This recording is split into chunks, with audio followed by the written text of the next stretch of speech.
Amser maith yn ôl, roedd merch fach oedd bob amser yn gwisgo clogin coch. Roedd hi felly'n cael ei galw'n Hugan Fach Goch. Un diwrnod, roedd mam gi Hugan Fach Goch yn dost. Gofynodd mam Hugan Fach Goch iddi fynd i weld mam gi, i roi cacen a ffrwythau iddi. Oedd mam gi yn byw mewn bwthyn bach yng nghanol y goedwig. Rhaid i ti aros ar y llwybr bob amser, medda mam.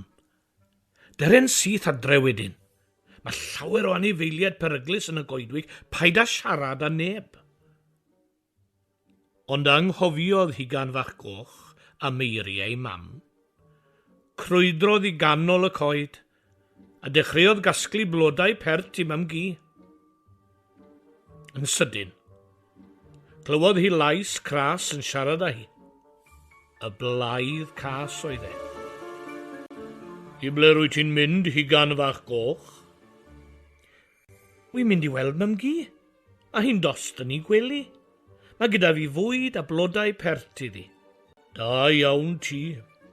Wel, os ei di ar y llwybr arall, neu di gyrraedd yn llawer cyflymach. O, diolch yn fawr iawn. A fi'r ffordd yna felly. Ond roedd y blaidd drwg wedi chwarae tric ar Hugan Fach Goch. Roedd e wedi dangos llwybr hir iawn iddi hi.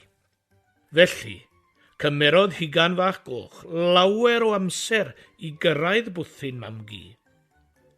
Rhedodd y blaidd y ffordd gywir a'i wynt yn ei ddwrn. Cyrhaeddodd y bwthyn cyn Hugan Fach Goch. Curodd y blaidd ar y drws. Cnoc, cnoc, cnoc. Roedd mam gi yn y gwely. Pwy sy na? Gofynodd. Y fi, Hugan Fach Goch, medda'r blaidd mewn llais uchel. Dere mewn cariad bach, medda mam gi. Yna, neidiodd y blaidd ar ben mam gi a'r rhoddodd hi yn y cwpwrdd. Cyn hir, cyrhaeddodd Hugan Fach Goch. Roedd y blaidd yn eistedd yn y gwely, yn gwisgo dillad a sbectol mam gi. Edrychodd Hugan Fach Goch yn syn ar mam gi. Roedd hi'n edrych yn wahanol iawn. O, mam gi, mae clustiau chi mor fawr, meddai Hugan Fach Goch. I fi gael clywed pob gair, atebodd y blaidd. Ma'ch llyged chi'n fawr iawn hefyd. I fi gael dy weld i'n iawn, atebodd y blaidd. Ac o, mam gi, be sydd wedi digwydd i'ch ceg chi? Mae'n fawr iawn iawn.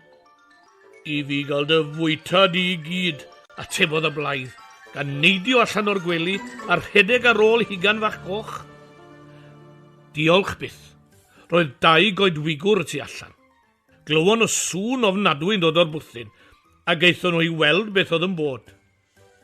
Pan welon nhw'r blaidd, seithon nhw'r blaidd yn farw. Wedyn, agoron nhw'r cwpwrdd dillad i achub mam gi. Roedd Hugan Fach Goch a mam gi yn hapus iawn i weld ei gilydd. Naeth Hugan Fach Goch ddim mentro i'r goedwig ar ei phennau hun eto.